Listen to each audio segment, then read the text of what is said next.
Starting on a new project here to make a mount for my monitor and keyboard over by the new StepCraft CNC. So I'm going to apply some Aura Mask here first, since I'll be carving and painting a logo into it. So using the RC-45711 90-degree V-insert bit, I'll go through and make a bunch of screw location marks. I designed these out so that it wouldn't hit when cutting out the rest of everything. So using the 55227 no more countersink, we can get everything else countersunk into it. Using that same 90-degree V-insert bit, I can get the logo all done. So this bit does a great job cutting through this mask, leaving perfectly clean cuts and even picking up all of the fine details of this logo. So really happy to see that. Then we can get switched out for the 46170-K 1/4" compression bit. So this bit has a upcut portion at the bottom of the bit and a downcut portion at the top. So as long as that first pass is below the upcut portion of the bit, you get a nice clean top and bottom surface. This is the first project that I'm doing on the StepCraft CNC, and I'm really pretty impressed. This is the D840 with the milling package,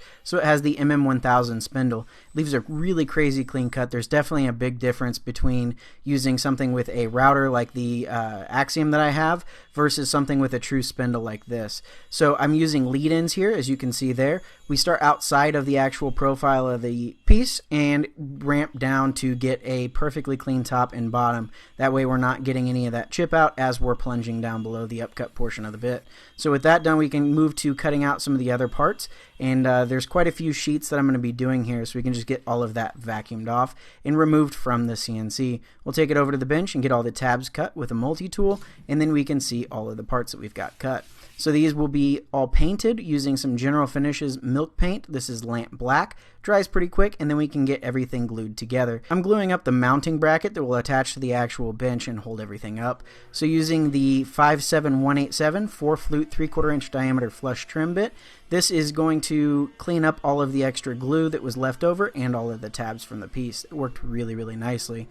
Now we'll get the mating part glued up and put into clamps and get everything ready to go. So with that pulled back out of clamps after the glue's dry, we can just get that sanded down. It was actually pretty flush coming off the CNC. So we can pull that masking off using just a little weeding tool.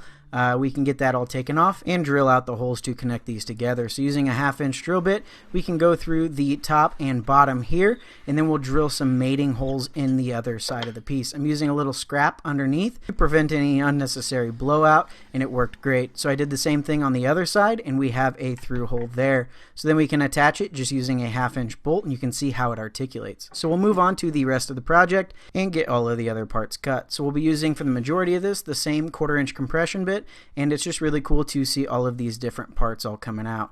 It's pretty interesting designing everything out and trying to make sure everything is going to fit together, and yeah, it was pretty fun. This is definitely a different project for me. I've never done anything like this. I found a design that I really liked online and kind of mimicked it, and it worked out great. So I had to, on this last panel, I had to use the 46176-K 1/8" compression bit because the 1/4" could not fit all of the parts on there, so I needed a smaller kerf to make sure that everything would fit. So we can get that removed, and then all of the tabs flush trimmed as well, and then we have all of the parts done. So we can move over to the router table, and using the MR0110 3/16" diameter ball bearing mini roundover bit, we can get into all of those really tight areas. I did this for every single one of those pieces that came off the CNC, so there was quite a bit to do, but this bit definitely made short work of it, leaving nice clean cuts. I was able to get in and clean up those areas that most other bits can't.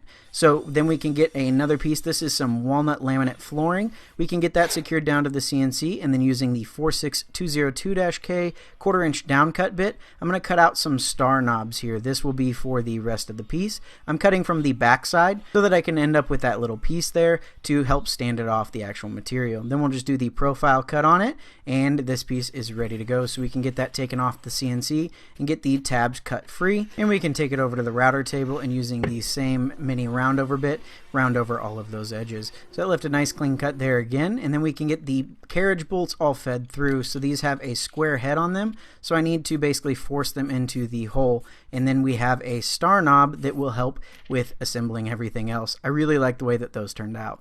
So this is a pretty fast paced assembly process. This took about 20 minutes or so to assemble, but it was super satisfying to put together. I've never done anything like this, and I couldn't be happier with the way that this is going. Seeing these parts move like this for the first time was incredible.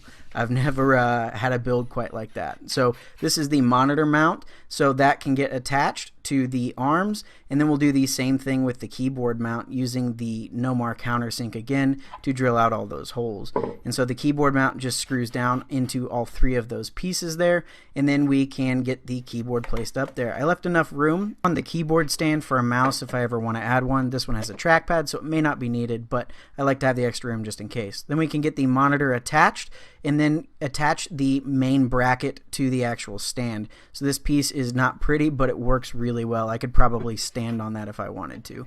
So then we can get everything attached using the big 1/2-inch bolt through everything, and it's basically coming together. I'm pretty surprised at how well that worked, and then seeing it being adjusted is really, really cool. This can basically be adjusted in any way that you want. It could be a lot higher if I wanted it to, but it's really cool to see how everything's moving around. So this is a perfect height for me. It's really comfortable, and this piece is officially done. So I'm really excited about this. I think it looks incredible, and the functionality is really cool as well. So this is the computer that runs everything. So the holes and everything actually ended up working out great for some cable management as well. So that's always kind of a happy thing. So hopefully you guys enjoyed this project. Definitely let me know what you think in the comments. I'd love to hear from you. So anyways, have a great day, everybody. Stay safe out there.